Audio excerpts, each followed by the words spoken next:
Quick questions. What do you tend to focus more on? What you have in your life or what you don't have in your life? What God has done for you or what God has not yet done for you?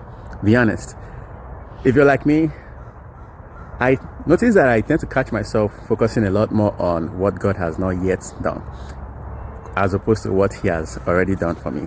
And I catch myself also almost by default thinking about what I don't yet have as opposed to focusing and being grateful for the things that I have. And so mostly I find myself in a place where I am, say, like anxious, I can be worried.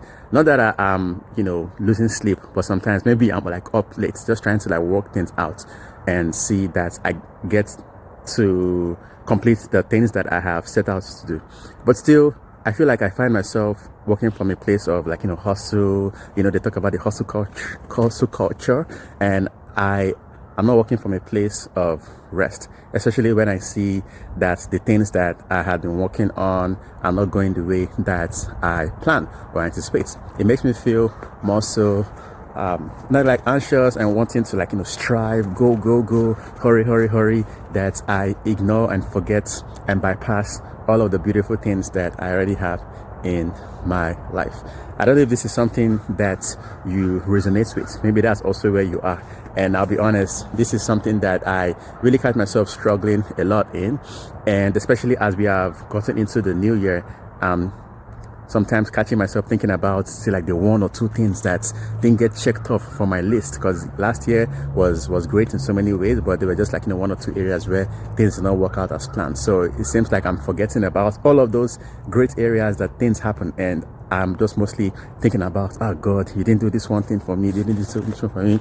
And sometimes it can put me in a place of, say, scarcity and not abundance. And when I'm working from a place of scarcity, I notice that my Demiano is not just very good, especially with the people around me. I'm not just at my best, more so driven by fear than by faith. And so it's definitely, for me, not a good place to be. And I know for sure if you resonate with the focus of your life, if you're mostly focusing on the things that you don't have or the things that God has not done, maybe that's also the same way you've been reacting to that experience.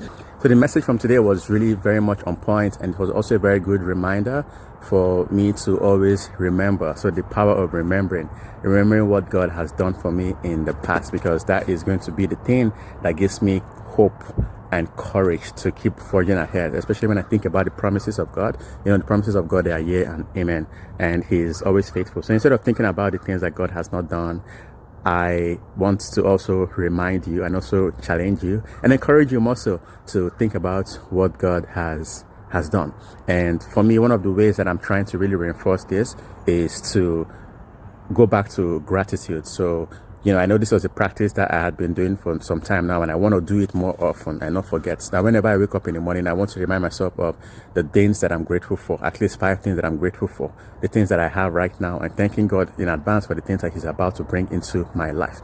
And also, before I go to bed, I want to also remind myself of the goodness of God, the ways that God showed up for the gift of life, and for things that are going on. So I want to focus more on the things that are in my life right now, the things that God has done for me, because as I remember what He has done for me, as I remember, I'm not going to forget. It's easy to forget the goodness of God, especially when things are not going well, especially when things are not going the way we expect and we want. So this is an area that I'm really struggling in. I've been struggling in, and I really want to make a big difference in this area, especially this year. And if this is also an area that you're struggling in, I want to hear from you. What are some of the activities that you're doing to help you to maintain the attitude of gratitude? Because that's what it's all about. We want to maintain the attitude of gratitude. So let me know in the comments, what are some of the activities that you're doing to help you to stay in a place of gratitude, to help you to remember what God has done and not thinking about the things He has not done or focusing on the things that are not yet in your life. So I hope this is going to be a great year for us to stay in a place of gratitude and to always keep remembering the goodness and the faithfulness of God. I think that is going to change the way we see ourselves, the way we carry ourselves, and it will help us to walk from a place of abundance and from a place of rest, and believe that God is indeed on our side and is at work in our life. So that's what I wanted to just encourage you with today. I just We hope you have a happy Sunday, and I pray that you have an amazing and a powerful week ahead.